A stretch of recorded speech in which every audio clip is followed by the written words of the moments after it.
The traditional way Japanese prints were produced, there was a group of 4 people involved. A publisher, who was usually the person with the money, an artist, and it's the artists whose names we know, so that would have been Hokusai or Hiroshige or Utamaro. And then 2 separate workshops, carvers and printers. And that's more or less still the way these people work now. And so they all come together, they look at the original I send them, and the carver decides how many blocks he needs to reproduce it. Then he takes the original away and traces it minutely, carves a complete set of blocks for the print, takes those blocks to the printing workshop, and that's where they start proofing and printing.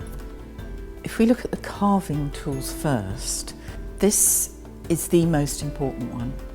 It's just a flat blade beveled on one side, and it's held a bit like a dagger. And the aim of this initial line is to imitate the fluid line of the drawing. Other tools you'll see them using is various semicircular chisels, and that's for clearing away the excess wood around the carved area, and then a flat chisel which is used for sort of tidying up the ridges of the carved area. Now these tools that I'm using and the ones that the carvers in Japan use are made by an ex-samurai sword polisher in Tokyo. So it's very high quality steel, and as you can see the blade goes all the way up into the handle, and as you use it you can move the blade out so it'll last you a lifetime.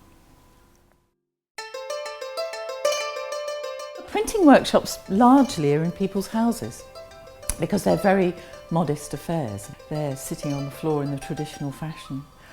For this series of prints, he's using Japanese ink, which is called sumi, which has been thinned right down, and then he's added a tiny bit of white and a little bit of blue.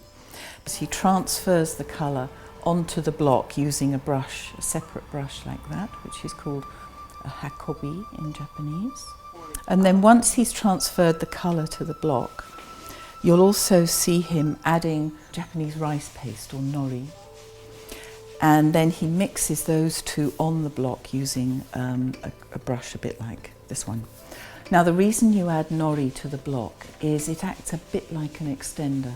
If you don't add it to the colour, it's very speckled. So by mixing the rice paste and the colour on the block, you will get that very flat colour which is characteristic of Japanese prints. Now the brushes used for mixing on the block are traditionally made from horsehair, so anything which has got a bit of resistance to it like that.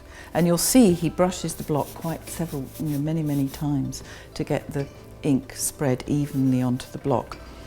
And then once the colour is on the block, the paper is fixed into the registration marks. And then when the paper is on the block, he uses this.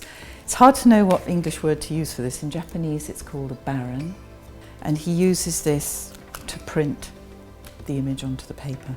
Now this is constructed of 3 parts, one of which you can't see.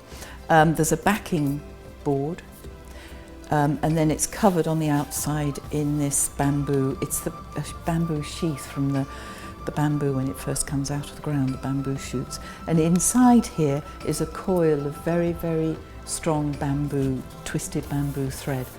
And that is what gives the even spread of pressure on the back of the print.